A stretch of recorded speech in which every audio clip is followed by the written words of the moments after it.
Hey, what's up? What's up, everybody? As you can see, um, turning that. I guess that's the warmth or whatever. You turning it off, whatever. You haven't seen me in the liquor store in a minute. Shouts to everybody. This is a great episode. The Knicks are 11 games in, and who's the perfect person to talk to when certain players are struggling? And shouts to my guy Eru. Me and Eru, we gonna get together on Monday on Die Hard State of Mind. But I got the OG in the building, the OG Sim. Shouts to everybody. How you feeling? Yeah, I'm good, man. Yo, OG Sim, man, we haven't spoken together personally on the New York Knicks in a long, long time. First of all, how you doing? I gotta ask you once again. How's good. the family? And everything of that nature. And how you feel about the Knicks right now? 11 games going into this season, specifically that I deem championship or bust. Damn, championship or bust? Yeah, they got to win the championship. Yeah, after everything they gave up. We got to talk about it. We got to talk about that one. We got to get into that. Sheesh, we definitely got to get into that one. But I mean, so far it's been a little disappointing, right? I mean, the Knicks are 5-6 on the season. We expected the Knicks to, be a little better than this. Even early in the season, I guess. The hard thing is this. I think we have mixed expectations of this team, right? Because some people still have the same expectations, including myself, as if we had Randall and DiVincenzo and the team was deeper and, had the chemistry flowing from the previous season. But we made significant changes, right? So when you make significant changes come with significant changes. You know what I mean? So now, you have different personalities in the locker room. You have different skill sets out there on the floor. So you've got to adjust a little bit, and there's lessons that you've got to learn together. I mean, when you look at this team, if the Knicks would have stayed, let's say that they would have stayed with the same team, right? They came in with DiVincenzo and Randall and Brunson, Mikal Bridges added to the mix, OG Anunoby, Mitchell Robinson, Josh Hart, that whole squad, Deuce. That team had been through some battles together, right? You know what I'm saying? They a couple of them had 2 seasons together. Some of them just came last year, but they went through playoffs together. They had some battles. They went through losing streaks. They went through winning streaks. They battled through injuries, still won 50 games, number 2 in the Eastern Conference. They went through some things. So they had a familiarity with each other, a grizzledness, they could become more grizzled, a more grizzled vet type of team, but you lost some of that when so many pieces were moved. You know what I mean? So now the team has to readjust, get used to the new talent that's on the team, and then go from there. So, it's like mixed expectations. We expect, okay, this team just came off of going to the second round. If they weren't injured, they probably would have been to the Eastern Conference Finals. So we're coming in with those expectations, but we have a new team. Maybe we have, Karl Anthony Towns, maybe more talented than Julius Randle. Maybe Bridges more talented than Dante DiVincenzo, but we lost a little bit of depth. We got a lot of changes to the team. You know what I'm saying? Some new players in tow. So, it's going to take some time to adjust for the team to get better. You know what I mean? There's no way that it won't, there's no way that there's not going to be an adjustment with the team. You got to figure out how you play. I strongly agree. I think, me personally, it's, how can I put this? I think it starts with Jalen Brunson and Thomas Thibodeau, right? Trying to gel some of these guys together. When it comes to a guy like Mikal Bridges, you add him. What we gave OG Anunoby. We traded a lot for Karl Anthony Towns. When you got these type of players and you bring them in, of course your system and what you used to be good at is going to change. So as I add this to the stage with me and you, these are the team's traditional stats, right? And this is just everybody in the NBA. And one of the main changes with the New York Knicks from last season to this season, Sim, and I want to throw this to you because Karl Anthony Towns is averaging 12 rebounds per game, but Mhm. you don't see the Knicks in that top five in that rebounding category. No. Knicks right now 23rd in the NBA in rebounding. That was something that we pride ourselves on the past couple of seasons. Another thing with the New York Knicks that we also pride ourselves on that has changed a lot, I think, in my personal opinion, is the assists. The assist per game continues to go up. I think that's one of the positives about the New York Knicks from last season to this season. Right now, we're 12th in the NBA. But when you get a guy like Karl Anthony Towns in the building, you know, this guy, he can't defend the rim. And that's me being nice about it. What do you think on the defensive side of the ball? We'll get to the offensive side of the ball. What do you think the Knicks need to change on the defensive side of the ball? Because that seems like that's a major issue for the New York Knicks right now is the defensive side of the ball, especially guys like, you know, Mikal and Cat. Yeah. Yeah. So people are focusing, you know, you get this thing out there that, you know, Karl Anthony Towns can't defend the rim and all of that. But what about the wings, right? That's supposed to be our strength. Mikal Bridges, OG Anunoby. So if we have these wings that can get stops, why aren't we focusing on the fact that we're not getting those stops and somebody's getting to the rim? Right? Do you really want Karl Anthony Towns picking up silly fouls, or not silly fouls, but picking up fouls because he has to protect the rim on every other possession? Right? We need Karl Anthony. We need Cat on the floor to score because now he's one of our primary scorers. Right? When Julius Randle was out there, he was one of the primary scorers, but we wasn't expecting him to block shots. We had Mitch out there or Hartenstein out there. You know what I mean? We didn't have the same type of wing defense. Now we got this wing defense. Supposedly, guys shouldn't be, you know, he should be only averaging one block a game because guys shouldn't be getting to the rim. That's a fact. You know what I mean? So I can't, you know, I don't know if you can take it and put it all on Cat about, you know, he's not defending the rim. You know, if he's trying to block every single shot, he's already getting in foul trouble. He's going to get in more foul trouble, right? And he's too important to this team. You know, we got to stop guys from getting to the rim.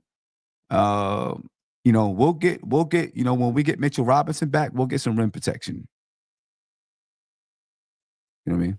We'll get rim protection.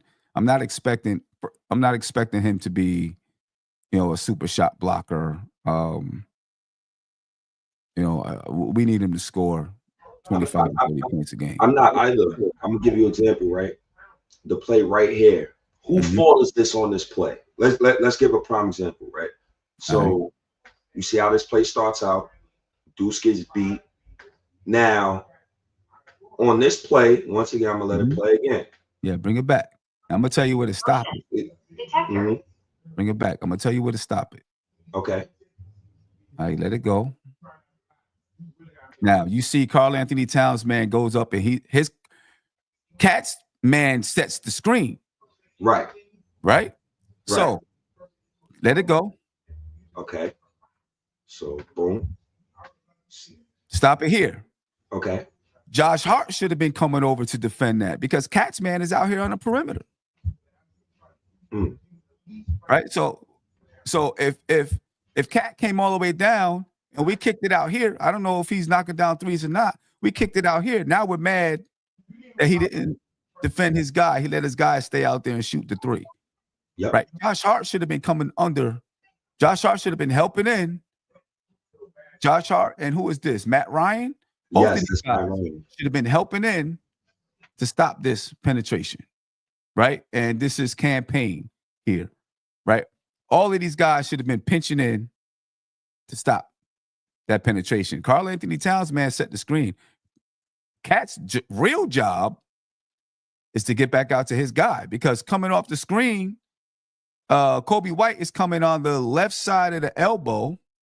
Karl Anthony Towns, Cat, is on the right side of the elbow. So now we're expecting him to come all the way there, leave his guy out there on the three-point line to defend. He's going to get a foul.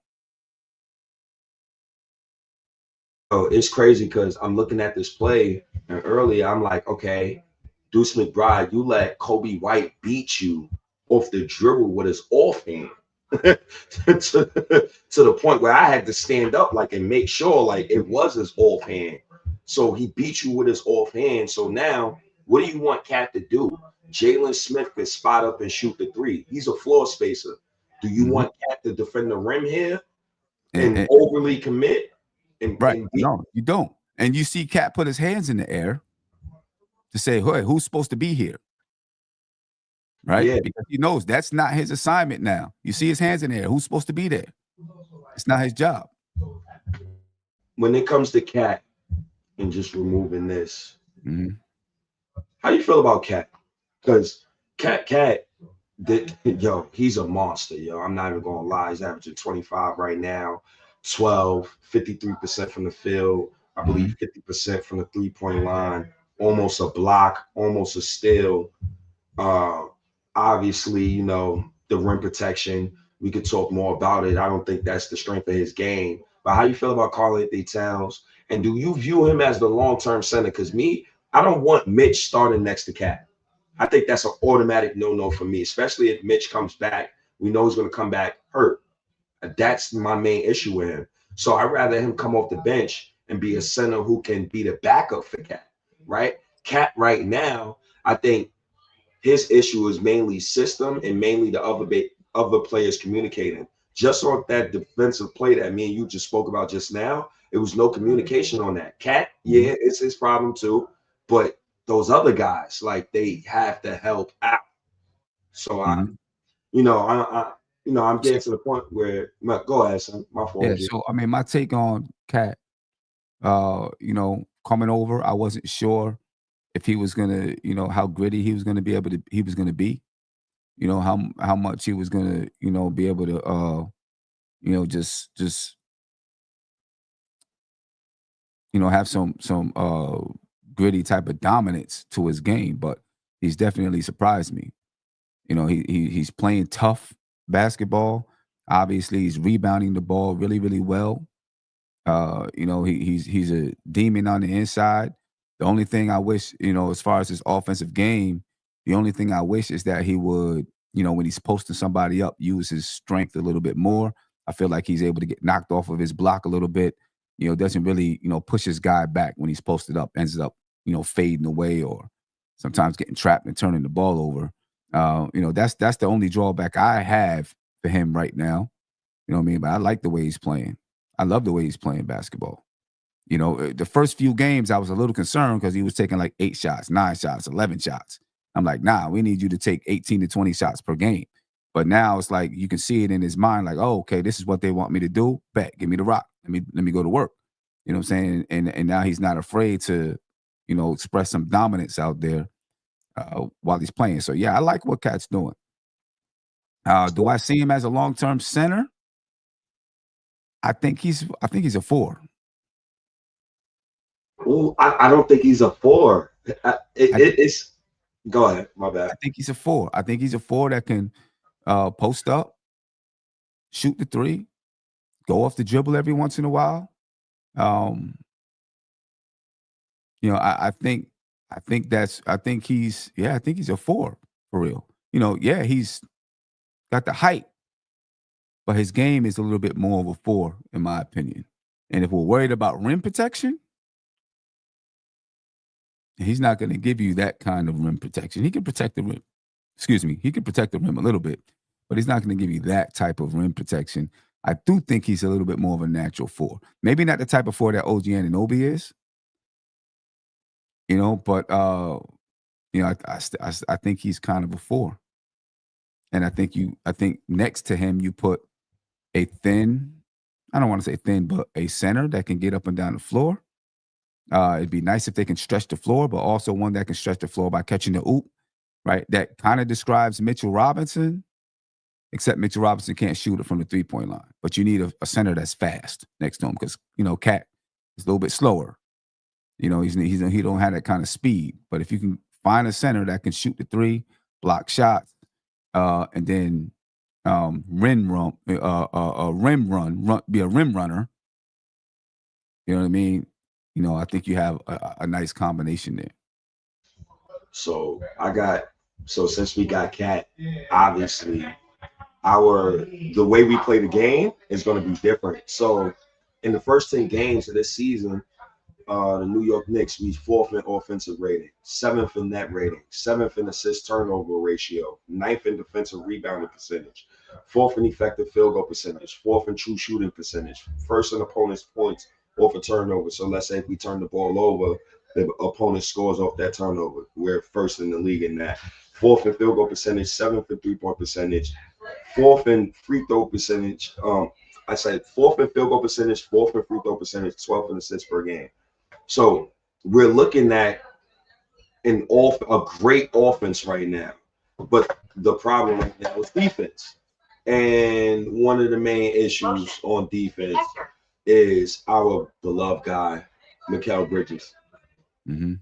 Mikal Bridges has been absolutely pathetic this season. And that's just to be nice about it. I'm super happy he's the guy that's struggling, and it's not Karl Anthony Towns. And he's a guy that he could get it back.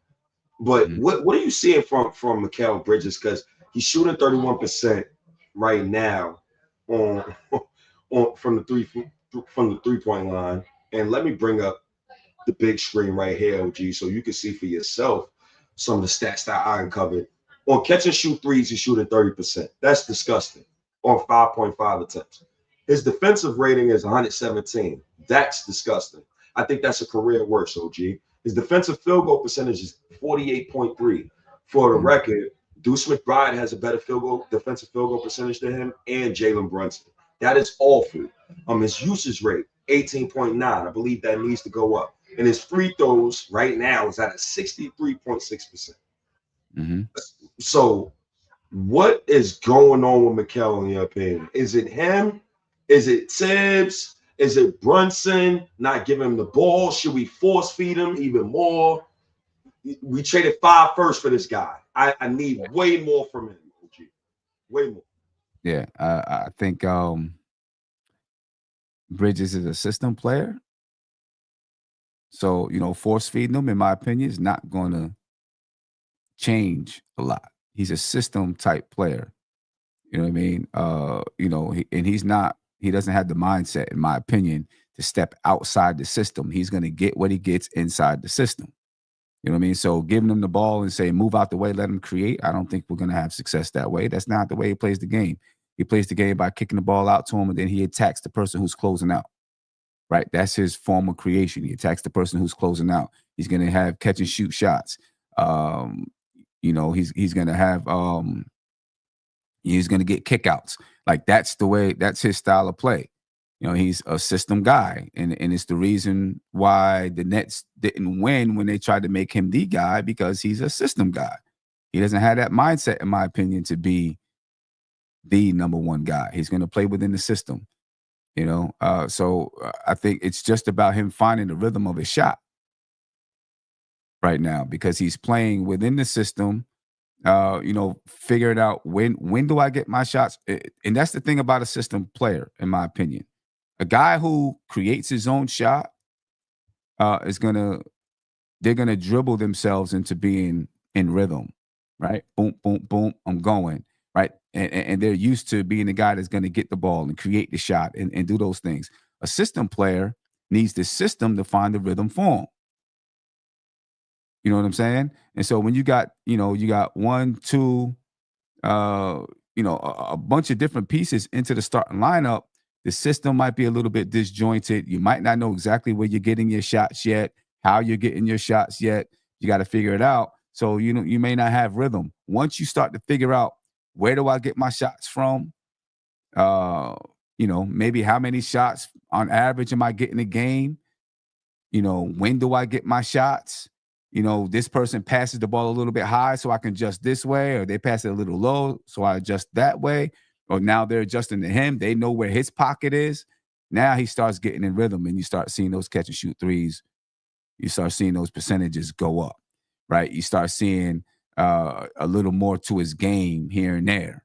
You know what I mean? Because he's in much more rhythm. His free throw percentage comes up. All of those things come up, you know, and that's what happens when you have he's a very, very good system player. But when you have a system player that plays within the system and gets his shots from the system, a lot of that is going to be predicated on rhythm. You know what I'm saying? And his rhythm within the team, his continuity within the team. You know, so it's going to take a little time for him to find that rhythm, I think.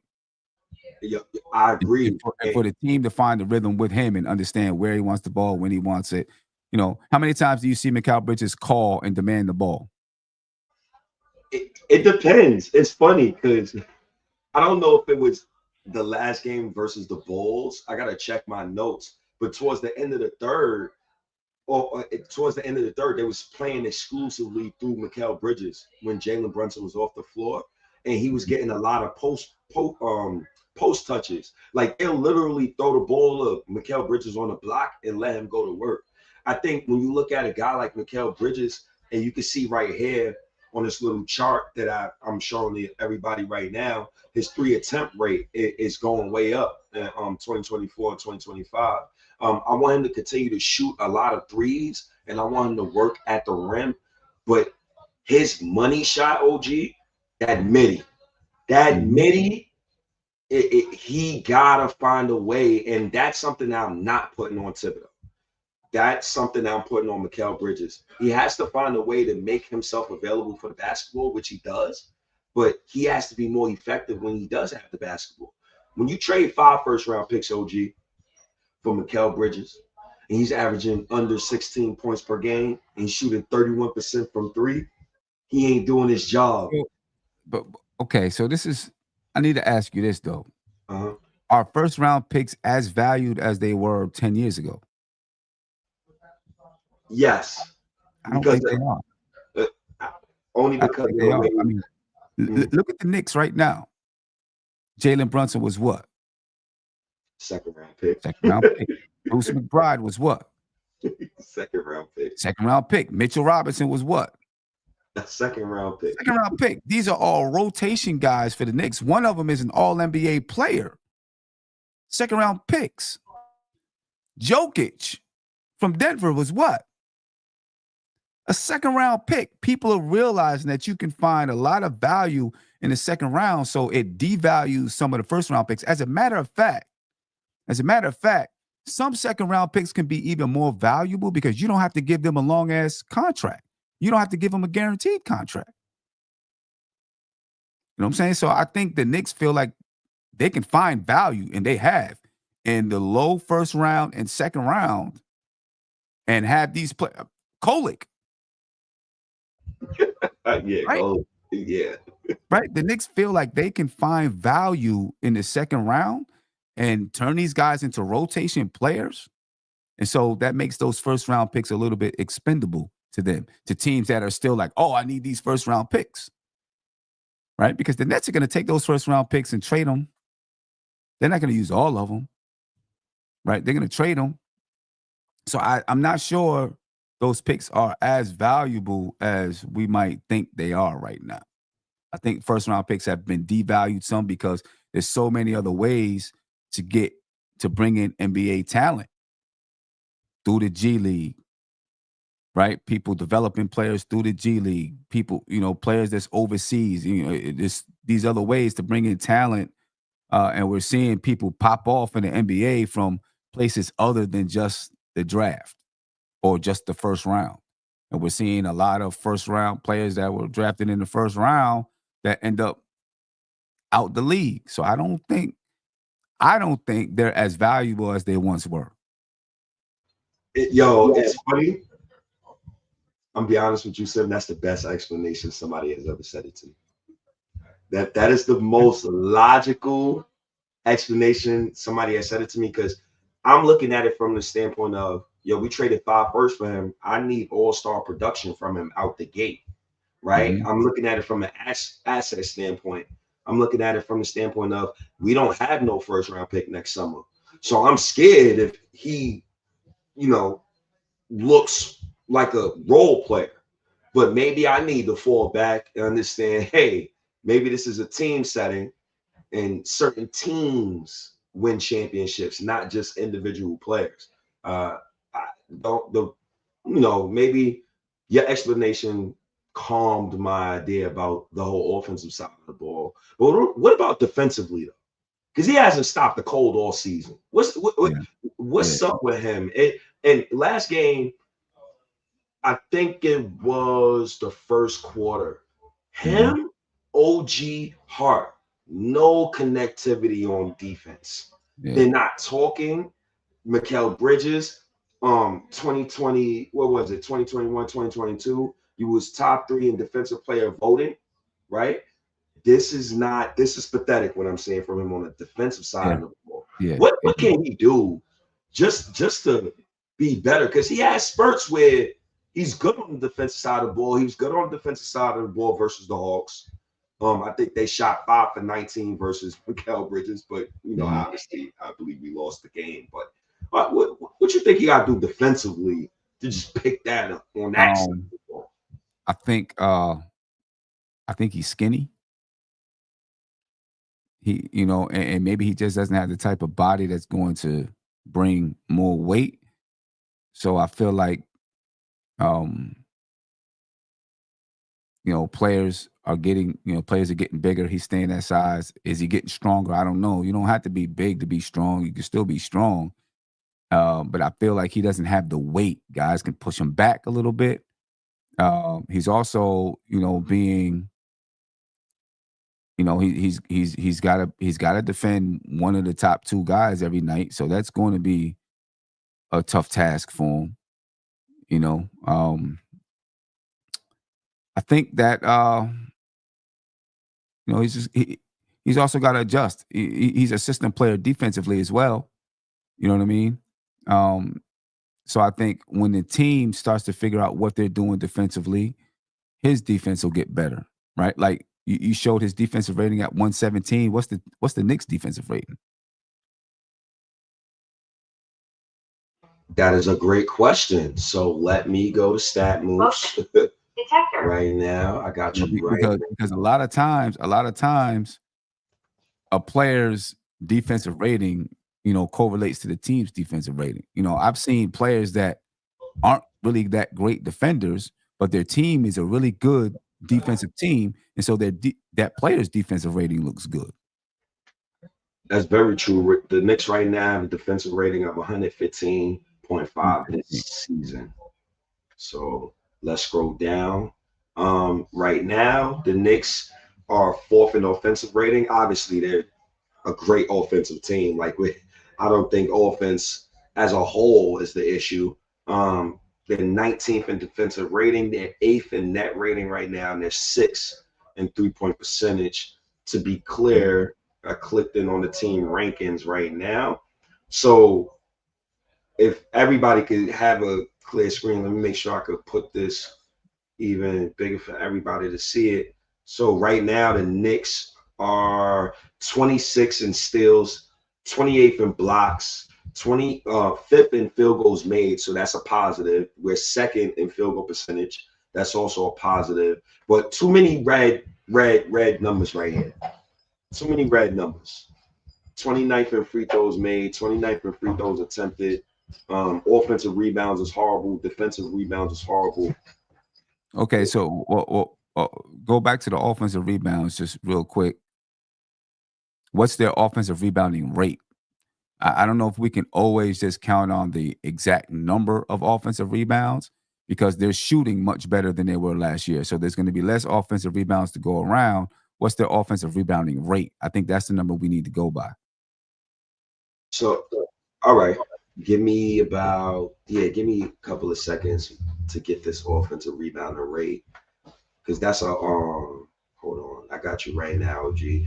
Shouts to everybody who's in the chat right now. Shouts to the 100+ Knicks fans who's tuning in right now. Got my guy, OG Sim in the building.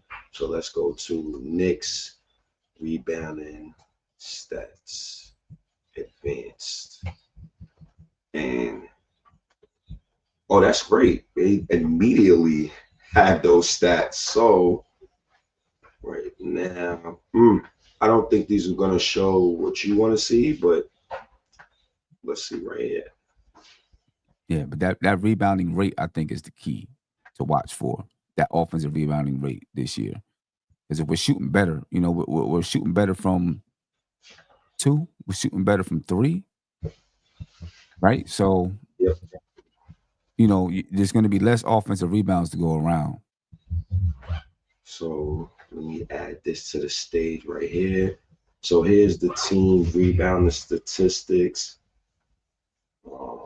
Let's go to total reboundings. You're looking for.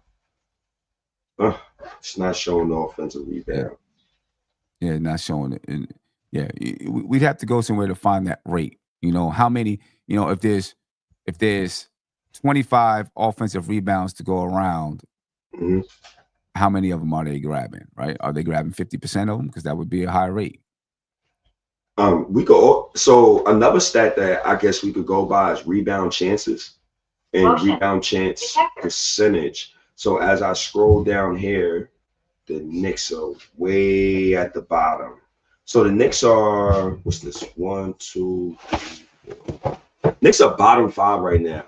Rebound chance percentage. Go back up for a minute. So rebound chances, they are bottom 5 right now. Rebound chances in the NBA. Trying to figure out what that means. Rebound chances. I guess a chance every rebound that goes up. I guess basically that should be what it is, right? And the rebound chance percentage right now. So click on that rebound chances. Yep. Right. So the Knicks are bottom 5 right now. Would the Knicks dictate rebound chances? No, you wouldn't. Because if you're a horrible rebounding team, you wouldn't get a lot of rebounding chances. Yeah, I'm having a hard time understanding what a rebound chance is, because a rebound chance to me means there was a missed shot, either an offensive missed shot or a defensive missed shot, and you had a chance to rebound the ball. So let's see if I could. That's why I'm just looking for that rate. I don't understand what a rebound chance is.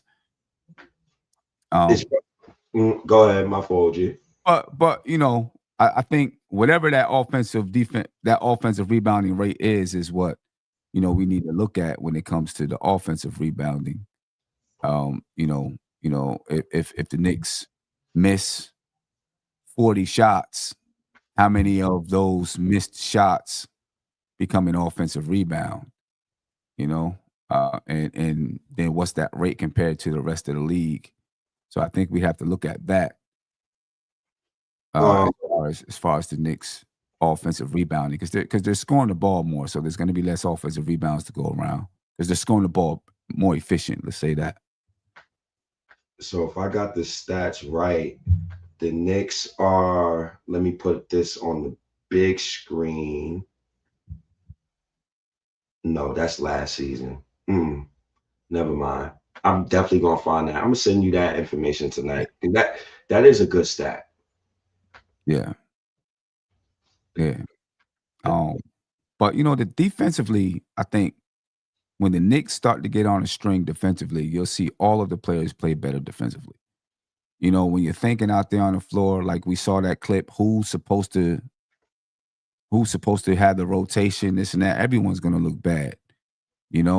When people really start to get on a string together, now guys like OG and Mikal, they can feel confident in playing tight to their guy and not letting them go any place because they know they got help behind them, right? Because everyone's on a string, or whatever that defensive assignment is. So, from the beginning of the season, I knew the defense was going to be behind the offense. Right? Something I said early. The defense is going to be behind the offense. You got high IQ guys out there playing on the offensive side, so it just made sense to me that the offense was going to click a little bit better. And there's still more room for the offense to click. I'm not saying it's perfect, at all. But there's a lot of room for the offense to get better. Defensively is where the Knicks have got to figure out how to be on the string. That's a fact. Last before we move off the Mikal's subject, his defensive field goal percentage is 48.3. He has to bring that up. Jalen Brunson and Deuce McBride is sporting a better defensive field goal percentage than Mikal Bridges. But I think everything has a caveat. Who is Jalen Brunson guarding? The weakest offensive player. Yep. Right?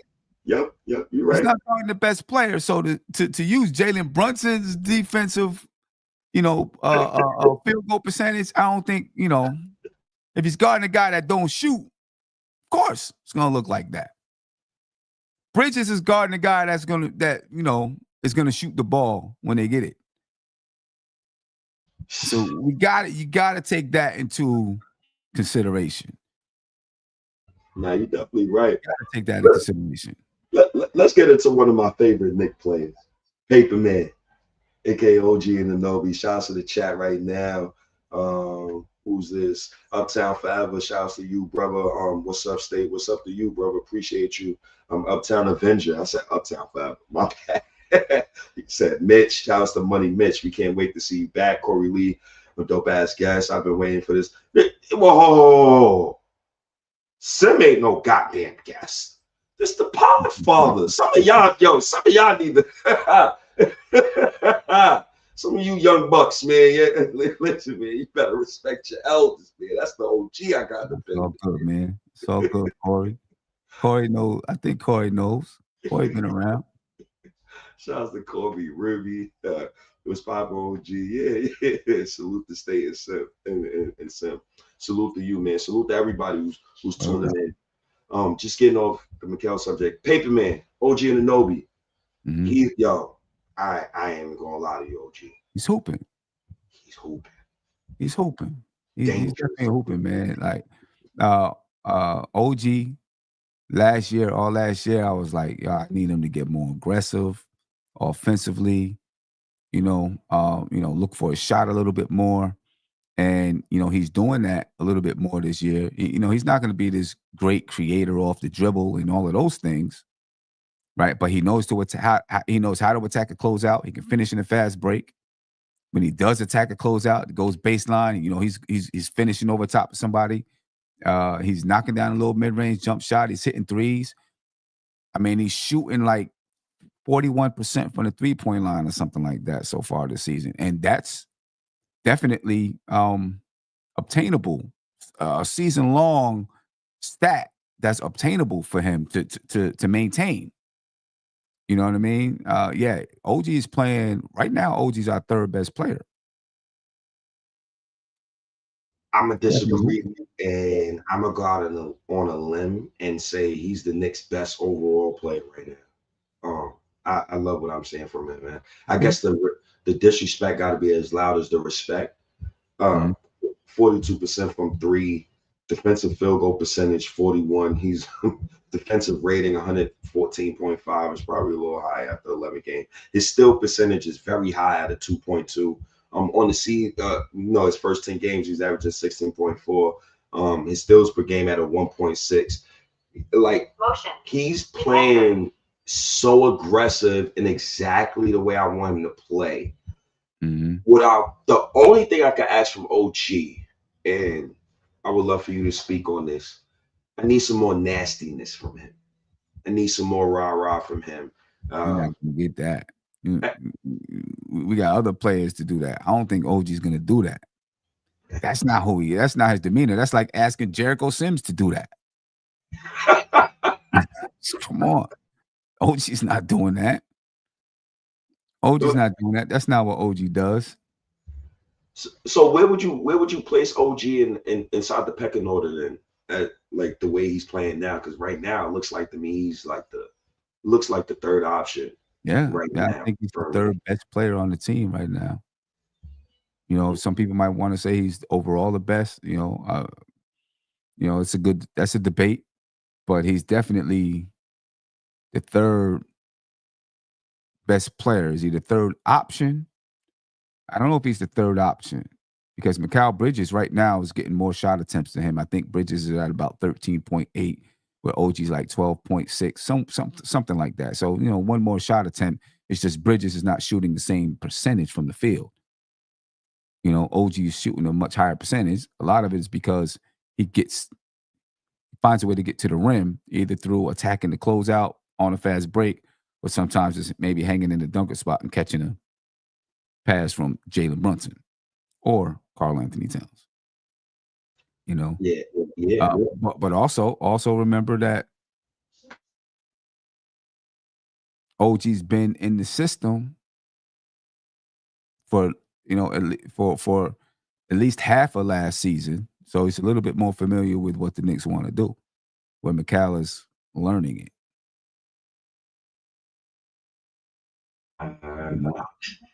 And like I said, Mikal is a system player. He's a system guy. He's not. Karl Anthony Towns isn't a system player. You know what I mean? He's going to take his shot. He's going to create his shot. Bridges' shot sometimes, most of the time, has to be created for him. Now, you might see him put the ball on the floor and go to the basket and say, no, he just created that. Actually, Brunson created it or Hart created it because they dribble penetrated and kicked it out, and then the guy closed out, and then he attacked the closeout. Might look like he created the shot, but it was actually created for him. Created for him because, they got him in the right spot. He attacked the closeout, and then he finished off the rest. You know what I'm saying? He didn't just have the ball in his hand and boop, boop, boop, and then bang, bang, bang, and go, and then create for someone else. Every once in a while, you might see that, but mostly he's attacking the closeout. You know what I mean? So,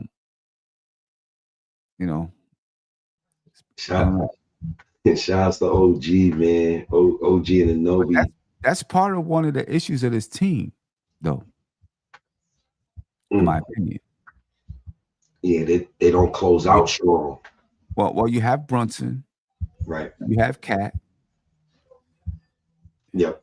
You don't have that third guy that's going to step away from the system and take the shot when they need to. And I think that's kind of important. Last year, you had three of them. You had Brunson, you had Randall, and you had DiVincenzo that'll do it.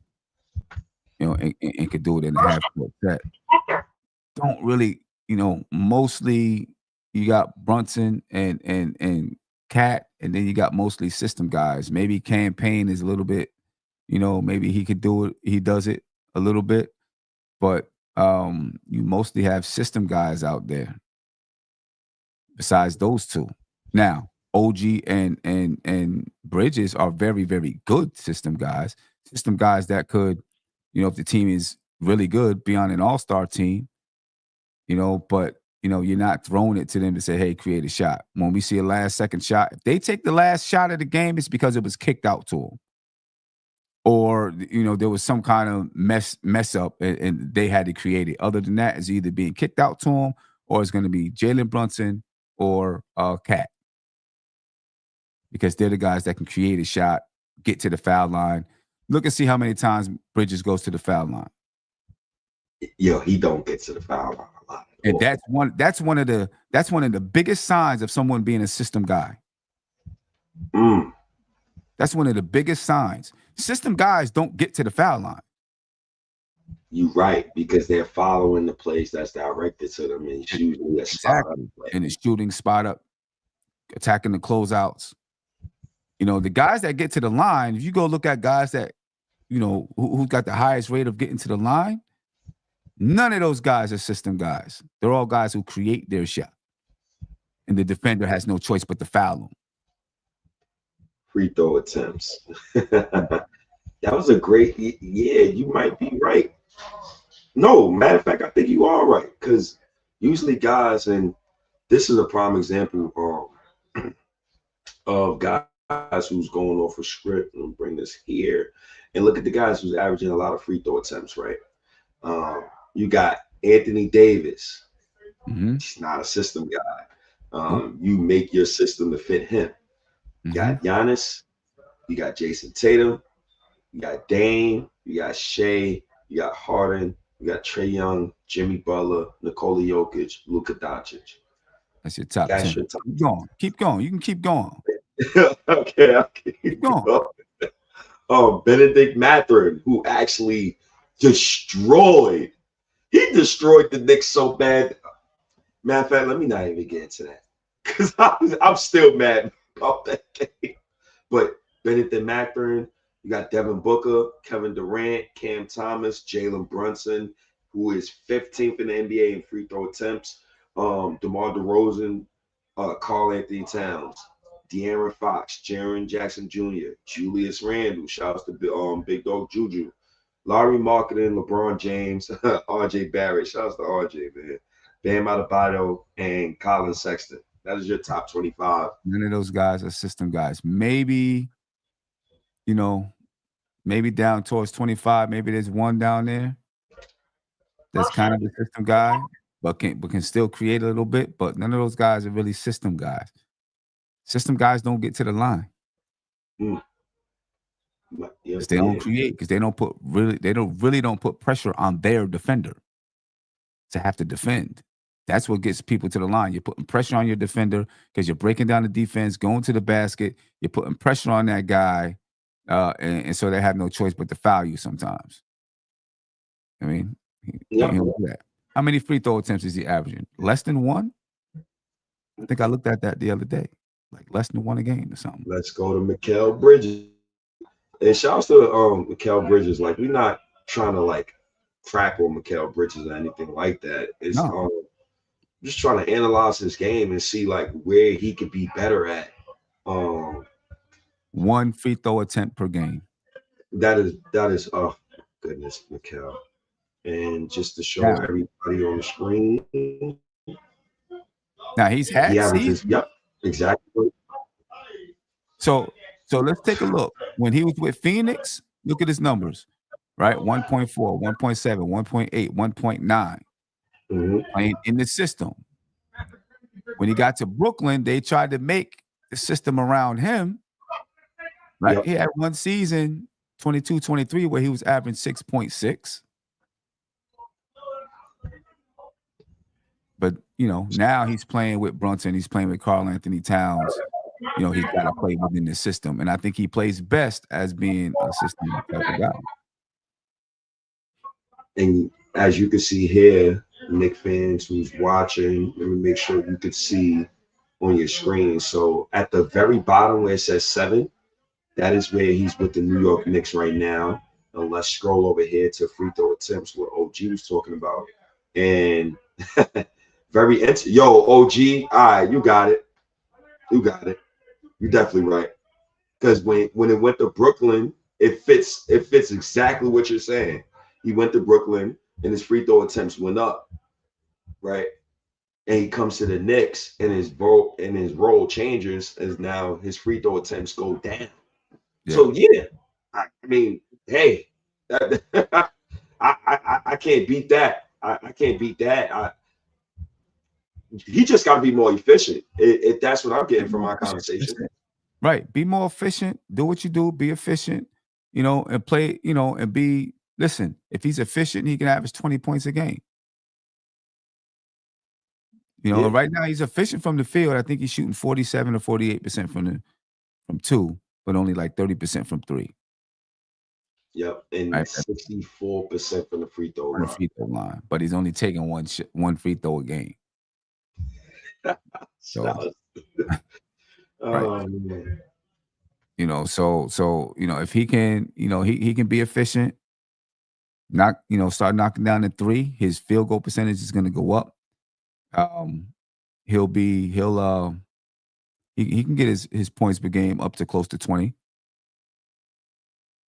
Yeah, he definitely can. He definitely can. I think his shot will start falling too. Once he gets comfortable in the system, people know where to find him, people know where to find him. He knows where he's getting his shots. And the more he gets comfortable, the more they're going to find him. His shot attempts will go up. I definitely agree. I definitely agree. Shouts to Wingstop. Shouts to Wingstop. I mean, I ain't ready. I don't know if we need to call him that right now. They playing like 5 bid. Somebody on my channel the other night was like, call them cooked wings or cooked chicken, whatever they call them. 99-cent nuggets, man. Because right now they not stopping much. Oh, shout Not out to stopping much right now. shout out to McKellar OG, man. Deuce McBride. Deuce. Yeah. Deuce. Shout out to Deuce McBride. I'm basically call him like the clay that Thibodeau molded together because Thibodeau is the reason why he's playing in this rotation right now. How he's gotten better each season. He's actually shooting worse this season than he is last season, and he's still shooting good percentages from the field. How you feel about Deuce McBride? And this season, I don't blame none of his disadvantages on him on the defensive side of the ball. For example, the Rockets game. You got Amen Thompson going up his chest. He's not doing nothing with Amen Thompson. I attribute that to Thibodeau not expanding his bench, and also the Knicks just not having another tall wing on the bench to go alongside Deuce McBride, so you don't have a matchup like that. I kind of wish we had TJ Warren on one of those guys on the roster. I guess that's a story for another day. But overall, outside of the game where I believe he was like 0 for 9 or so. Outside of that game, how you feel about Deuce McBride overall this season? What do you think his position is naturally on the court? And very interesting question. What do you think Deuce McBride is worth on his next contract? If he continues the progression that he's on right now. Yeah, I love Deuce. I think he's a natural shooting guard. Just small. I think he's a natural shooting guard. He can be a hybrid guard, but I think he's a natural shooting guard. He's a demon defensively. His confidence shooting the ball is way up. You know what I mean? He's not afraid to play. He's no longer looking over his shoulder, worrying about if he's going to be snatched out the game. He knows he's one of the primary pieces on his team. So, his confidence is going to continue to soar. You know what I mean? So I love what Deuce is doing. What is he worth on his next I don't know. It's hard to say. I mean, he's going to be in line for most improved player of the year this year. He may even, when it's all said and done, he may be putting up 6 man of the year type numbers. He may be averaging 15 a game. Deuce I just love what Deuce is doing. The energy that he brings to the team, the defense that he plays when he's out there. You have a guy who can consistently put pressure on at the point of attack, which is so key in today's NBA. Now the issue is he plays behind Brunson, right, and Josh Hart. And obviously, Tom Thibodeau is going to favor Brunson and a lot of times favor Josh Hart. So that's something that might hurt Deuce. Deuce is going to get his 25 to 30 minutes a game, though. But you may not see him down crunch time a lot. It's funny because right now on the screen, I put up some lineups that I was looking at earlier. I'm like, okay, let me see some lineups. Let me see if something is there a narrative that's continuing.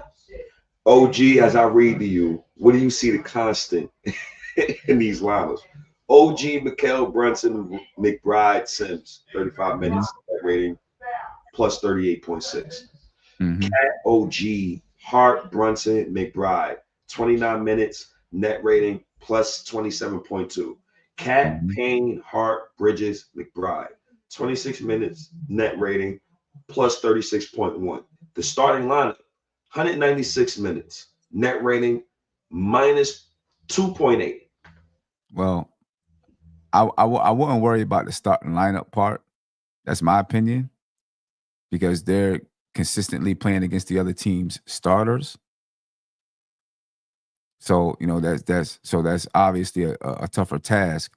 When we're talking about these other lineups, they're probably playing against another mixed lineup, right?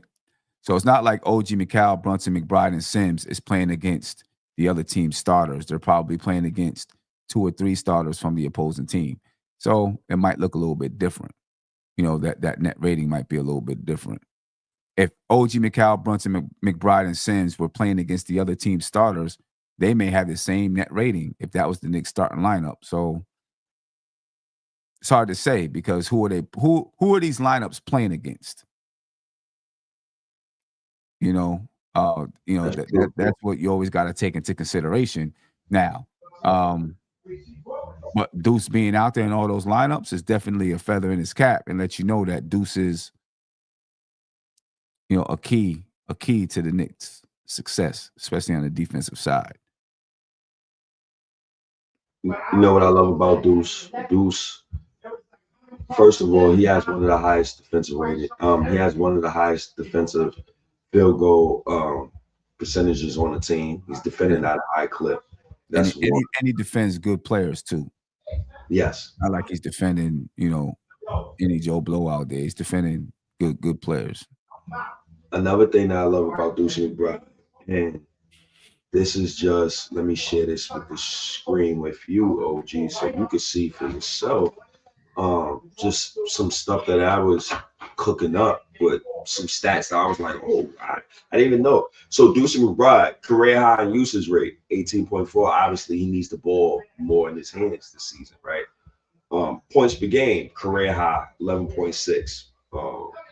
Field goal attempts, career high, 9.6. 3-point percentage at this moment in time, 39.3. He's hot. The one stat that I do love with Deuce McBride, and I'm always love, that one steal per game. 1.2 at this moment in time, but that one steal per game. That's what you want to see.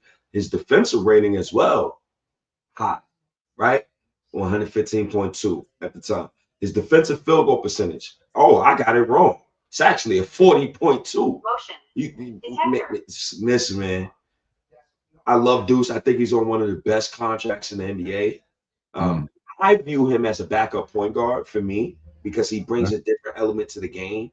I think with Deuce, you have to pair him, and just throwing a name out there, just not saying the Knicks should trade for him, but I think Deuce pairs well with a guy like Jordan Clarkson. You know what I'm saying? Like a guy who get his own shot, tall wing. You don't got to necessarily worry about Deuce having the ball in his hands because Jordy Clarkson could get his own shot, and Jordy Clarkson might play make a little bit if you get through there. But that kind of archetype is what I see for Deuce. Last game, I seen a lineup that I hate, and it was Deuce, Campaign, Matt Ryan, Josh Hart, Karl Anthony Towns. That lineup made me I almost wanted to stab myself watching that. I don't never want to see that lineup again. But how do you maximize Deuce? You know what I'm saying, to get the best out of him? Because if he's our sixth man, you can't have games where you're going 0 for 8, 0 for 9. Right. That's gonna happen though. It's gonna be a couple of them here and there. You know what I mean? It's gonna be a couple of them. If throughout the season you play 82 games and you have 6 games where you was just off 0 for 8 or something like that, I think you can forgive that. Now it starts getting up to you did that 20 times. Now there's a problem. That's true. It's gonna be some games. I think Deuce is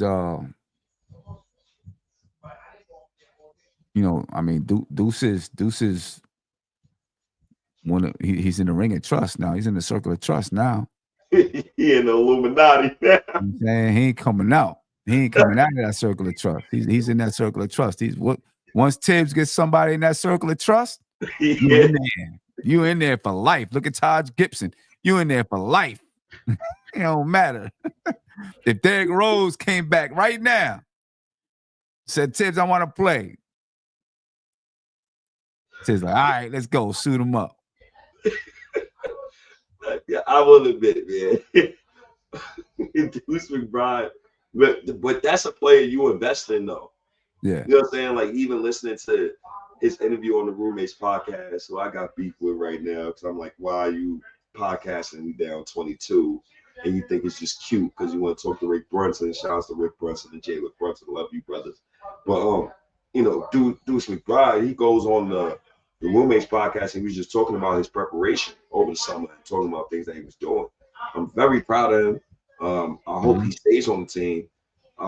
And the reason why I asked you about what's his value on his next contract, I'm just hoping that Leon Rose could get him for about $50 million get him for a 4 year, 52 million. Make sure you pay that brother handsomely.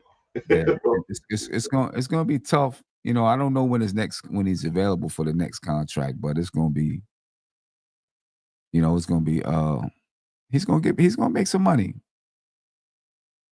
He's definitely gonna make some money Yeah, because teams are gonna see the value in him. Hopefully the Knicks just see the, like you said, are able to keep him around. yeah. Hopefully we can for sure, for sure. Um, let's get to this. Jericho Sims. We have no Mitchell Robinson, OG. Like no Mitchell Robinson until 2025. So I don't like talking about Mitchell Robinson, even though last night's game I kind of missed him a little bit. I kind of felt like we could have used him. But Yeah. Jericho Sims, how you feel about him this season? Um, in certain games where he's averaging, I believe he's averaging under 3 attempts per game, but I feel like Jalen Brunson could use him more. I'm But kind of done with Jericho Sims. He's cool. He's cool. I just he just I don't see him bring the activity to the game. Maybe that's just his personality. I'd rather see Huck Porty out there. I think he's active. He brings more energy to the floor. Jericho Sims, doesn't bring that energy. I think Tom Thibodeau is giving him every chance to prove that he deserves to be there, but I'm done with him. I don't really think much about what he can or can't do with this player, that player, or Brunson can use him. I'm pretty much done with him. I want to see Huck Porty out there. you know what this is a simple case of? Thibodeau's a funny guy. He let you go out there. And he'll let you hang yourself. Yep. At this Let you point, hang yourself. he did that with Reddish, right? When Reddish was going out there, he just was not producing. Even though I cap for Reddish or something like that, but he wasn't producing. He did it for Grimes, gave him an extended leash. You're like, okay, pull him, right? He did it for multiple players. I think he's just doing that for Jericho Sims right now to try to give him the opportunity. I don't think Jericho Sims is taking his job serious enough. And that leads to my next question, just going on script. But now that it's on my mind, how you feel about NBA players today and their nutrition, and do they take the game serious enough as far as taking care of their bodies? Because we're Yeah. seeing a record amount of NBA players with injuries in the 80s, right? I'm gonna go look for the stat because I think it's under one of my tweets where dude posted up the 1989 top 15 minutes per game guys Mhm. and how many games they played, and you look at today's NBA last season, the top 15 guys, how many minutes they played. These dudes was doing coke, smoking cigarettes, messing with prostitutes. They were doing all types of things in the 80s in the NBA. And if you do your homework, Right. but they were still playing 82 games. Right. What is your opinion on what the hell is going on? And you're a coach yourself. Mhm. You know the AAU circuit. A lot of people they say the AAU circuit is the reason why. But what is your opinion on that with I, these I dudes? do think the AAU circuit is part of it. Kids play a lot of games. A lot of games. So coming into the league, you already got mad wear and tear on your body. Right. Because you talking AAU, you might in the summer from from March to July, man, you might play 50 games or more. That's a lot of basketball games in a short period of time. And then you go into your high school season where you play another 30, 35. You know what I'm saying? Um, that's a lot of games to do that. And I'm talking kids are doing this from the time 7th, 8th grade, right? Your high level players. So that is a lot of games. There is a lot of wear and tear. I also think the culture of basketball has changed to where, people not playing outside like that no more. And everyone says, yo, well, it hurts your knees, this, that, and the third. I guess it could because the concrete is hard, but I also think, when players like myself and other people, older players from back then started playing outside, playing that type of game, um, it built your knees up, right? You're a little bit tougher because you played in the elements, because you played outside. Right now, everybody's playing in air condition. You ain't got no elements. You don't got pebbles on the playground. You know what I mean? You're playing under better conditions, but I don't think it toughens your body up enough, right? You know, your body, a person's body adapts to its environment. You know what I mean? So if you're playing in the elements, if you're playing outside, you're playing on a type of play, you know, on concrete, you know, your knees, your cartilage in your knees gets a little bit tougher, a little bit stronger. Your muscles get a little bit stronger. You know, your body is used to the elements a little bit more. And those things help to prevent injuries. That's the reason why your body adapts. Today, everybody's playing inside in the air condition. You know, everyone's obviously, they're trying to take care of their bodies.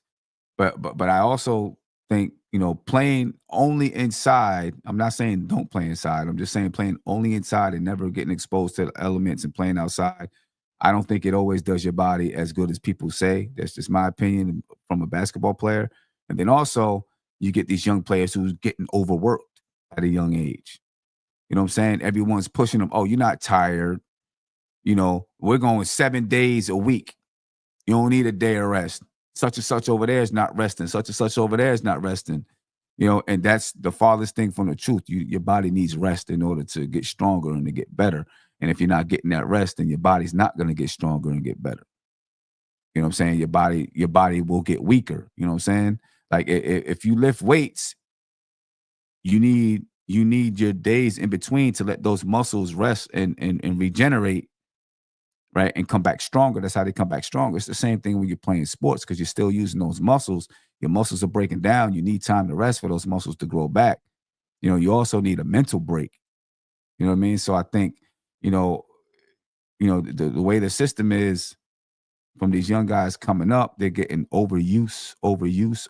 And now they get into the league and they're still playing. I think you see some guys lose motivation as they start to get into the league because they've played so much AAU, I personally, and I've coached AAU, but I feel like the way AAU is, I feel like it diminishes some of the passion of the game, right? Because every tournament, there's a champion, right? So now, when you go into a tournament, it doesn't have the same, you don't have the same will to win because there's another tournament next week. Then there's another tournament the week after that. Then another tournament the week after that. So you kind of lose that will to win. It's not the same. You don't have the same seriousness about it because you're playing in so many tournaments, and it loses some of the luster. So I do think it takes away that. I think it creates, it's cool for everybody to be kumbaya and all of that. That's cool. But I feel like it takes away some of the rivalry too, a little bit, because everyone's played with each other.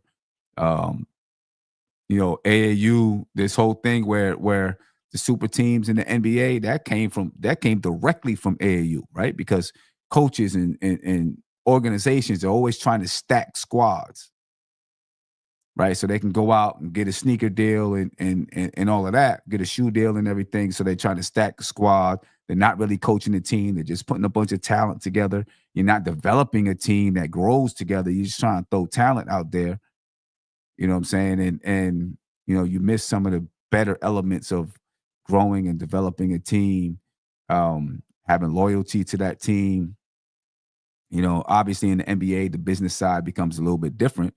But, you lose a lot of those elements. And then, the whole stacking teams that we went through in the NBA, that was a direct result of AAU, right? Because that's what you do. I'm going to play with my friends. I don't know how many players I've had leave my team because their friend left the team and their friend is trying to go to their team. Or how many times I've had somebody come to me and want to play. Oh, but it's a package deal. My homeboy got to come too. Oh, what you mean? Your homeboy is trash. Why is he coming?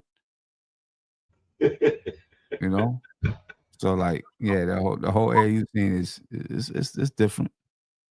Yeah, there's some good elements too. There's some good elements too, right? The exposure that players get, and even players that aren't as good get because of the AAU tournaments, and everyone's coming to see, the big guys. But then it trickles down to some of the smaller guys, you know, and lesser known guys that are able to now get some exposure. So it definitely helps.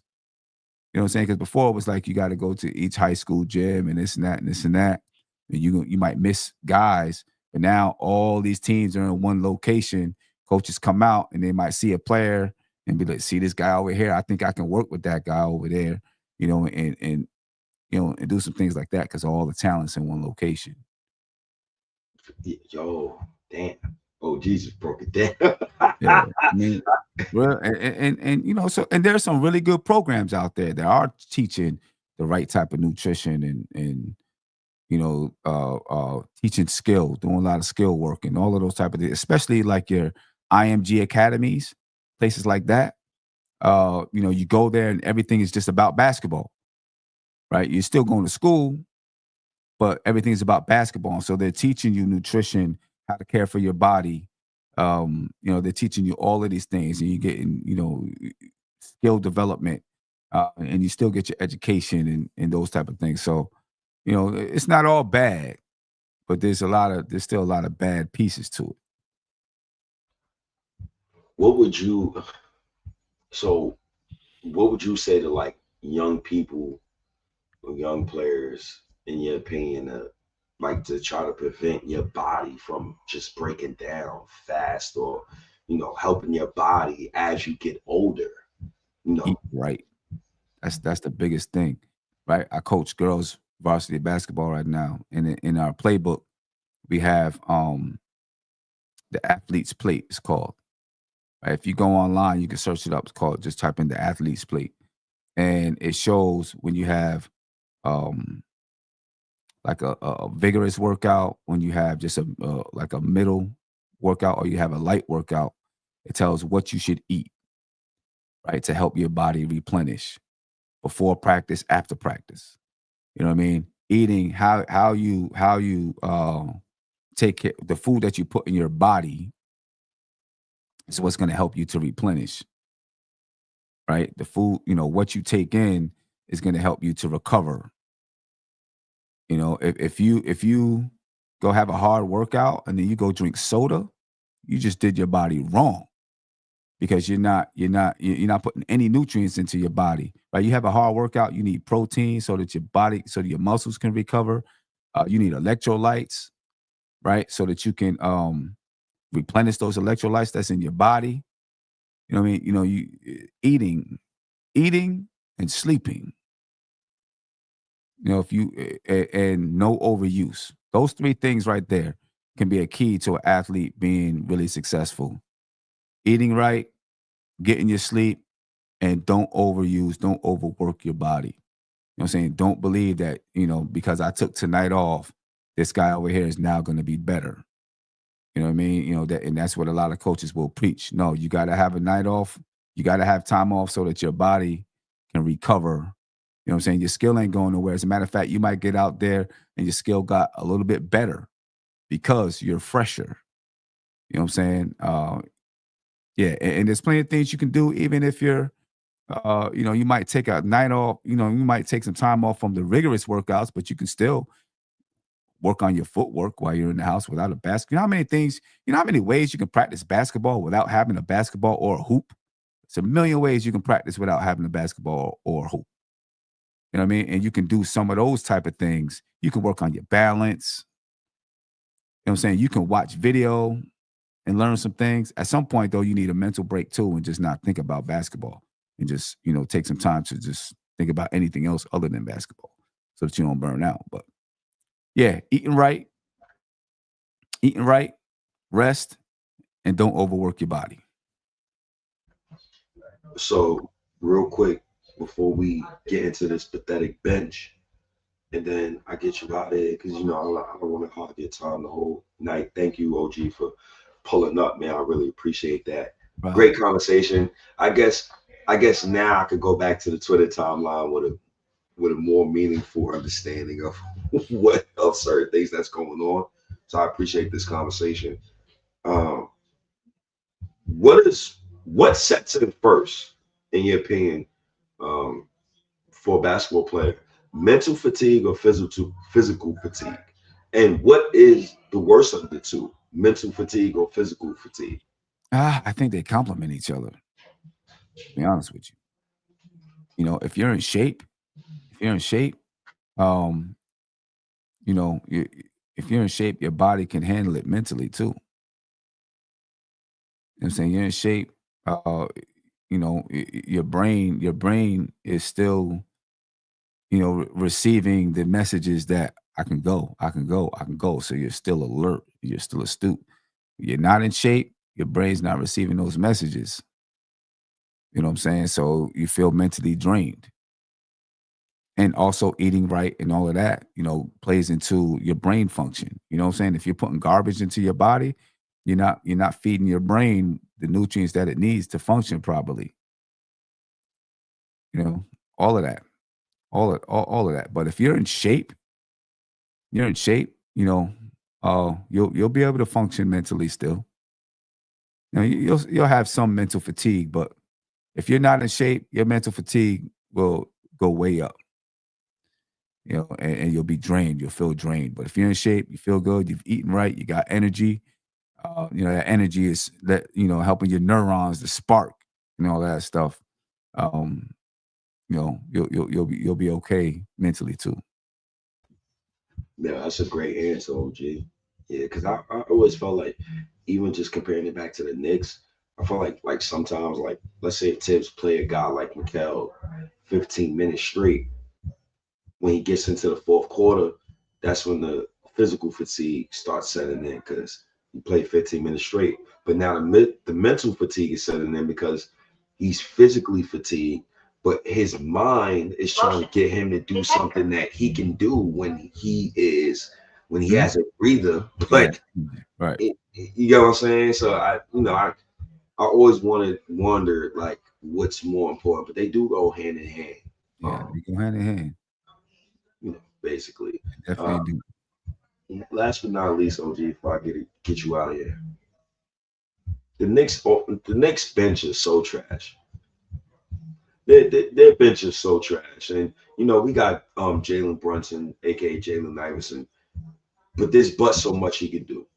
The Knicks right now is dead last in bench points. Right now, usually almost every single game, I believe this season, the opposing team coach has played their bench way more minutes than we play our bench.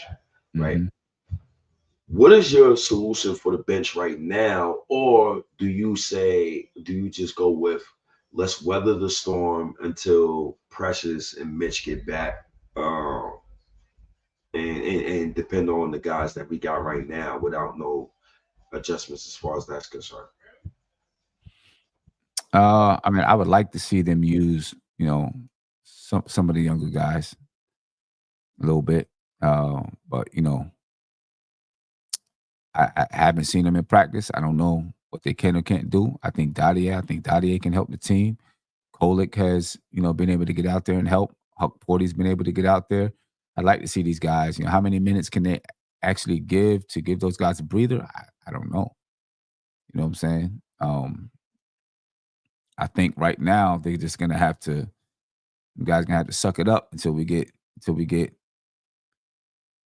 some guys back. We're looking at who we're looking at right now. Mitch and Mitch and Precious, and the other guy that we got, I don't believe that he's going to return this season. I don't think we're going to need him by the time he gets healthy, and Landry Shamlin. So, Landry. I forgot about Landry. Yeah.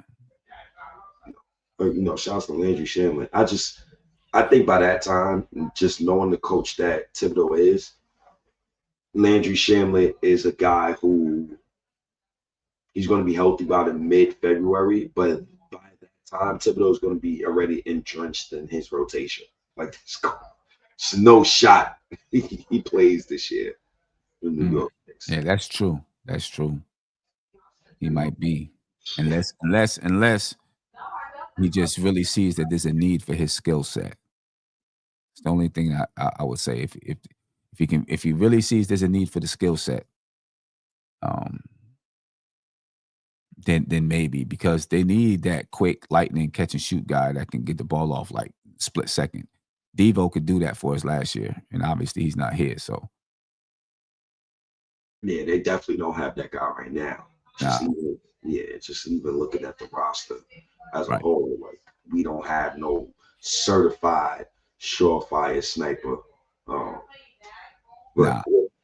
with that said, before I get you out of here, the New York Knicks. Matter of fact, shout outs to everybody who tuned in so far. It's 230 plus viewing right now. Love you, Knicks fans. Appreciate y'all. Once again, shout outs to OG Sim for pulling up the Podfather. Nothing but Knicks. Make sure you go follow him on Twitter. Make sure you go follow his YouTube. He's been here before me. He's one of the originators that needs to be on that. What's that? The mountain with the four forefathers or Mount something? Rushmore, baby. Mount Rushmore. Mount Rushmore. Yeah, he needs to be up there, man. With that said, with the Knicks schedule right now, this in-season tournament, we got the Nets tomorrow. We have the Nets on Sunday, so a back-to-back versus the Nets, and then we got the Wizards on Monday, and then we have the Suns on Wednesday. Mm-hmm. OG, what you think the record is going to be after next Wednesday? And finally, what's your final thoughts on the Knicks basketball team as a whole? And just one major thing that you would love to see moving forward with the New York Knicks. I think we'll be 500 after we play the Suns.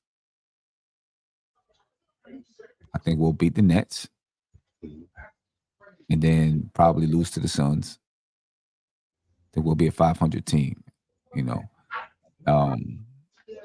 I still think this is a 50+ win team. You know, it's just taking the time. It's just taking some time. You know, we had some injuries. You know, the chemistry's got to grow. You know what I mean? The pieces are there. We need the bench to be a little bit deeper. You know, we need the defense to find its groove. But when the defense finds its groove, the offense clicks a little bit more. We'll be a dangerous team. So I still think this is a team that's, you know, I still think this is a team that's can win 50+ games. Be, you know, second in the Eastern Conference. I still think we can do that. Yeah, I'm very confident in the squad. Yo, OG said, man, really appreciate you. And just for clarity, you said they're going to be a 500 team. So they're going to go 1-1 probably versus the Nets. The Wizards, they're going to beat the hell out of the Wizards. The Wizards is in there. Yeah, so basically they beat the Nets twice. I think they're gonna beat the Nets twice. I think they're playing both at home. They're playing both games at home. I think they're gonna be motivated because of the whole Mikal Bridges thing. They're gonna beat the Nets twice, in my opinion. They beat the Wizards. So then maybe they're one game above 500. Okay. They go on a 3-game win streak. What are they? They're 5-6 now. They'll be 8-6. Maybe lose to the Suns 8-7. So I'll take that. I'll take that. I'll take that. Yeah, I'll take that. Yeah. 8-7. I'll take it. Brand new tier. As long as we not under 500. That's what I'm saying. That's what I'm saying. But word. Yeah, this under 500 stuff is for the birds, man. Get out of here. OG said, man, once again, man, I thank you for joining the show, man. I appreciate that, man. This was a good one, man. It opened my mind to a couple of things that I got to think about. I appreciate that, man. Yeah. Appreciate you inviting me. It's a pleasure. Anytime. Yeah, anytime, OG. Tell the people where they could find you. When is the next show? Well, you can find me youtube.com/nothing-but-Knicks. You can find me there. You can go to nbkfam.com. I will be on tomorrow. I don't know exactly what time tomorrow I'm going to be on, but I will be on tomorrow. And then I'll be doing a post game, but it's going to be after the Tyson fight. So it's going to be a late one. And I'll probably be on Saturday as well. Yeah. You think Tyson going to lose? Nah, bro. I don't think Tyson lose. The ancestors going to be mad. You can't lose this one, man. Come on. Can't lose this one, bro. He better not lose this one. Oh Can't God. do it. Better not lose it, man. I'm gonna be hot. I'll be mad if he lose this one. Word. Yeah. It's gonna be a lot of people who gonna be pissed off, man. Yeah, I'm gonna be heated if he loses this one, man. Shout out to Mike Tyson, man. Go. Please win the ball. Word. Because I'm gonna be at my family liquor store. We gonna all watch it together. He better win the ball. It's gonna be. Yeah, he got to get this, man. What's up, man? Thank you for joining the show, man. No doubt. It's been a pleasure, man. Every time I ask him to please join the show, man, Sim always hits me back, man. Even if it's late, you know, OGs always hit everybody late. You ain't lying, for real. A lot of things going on, man.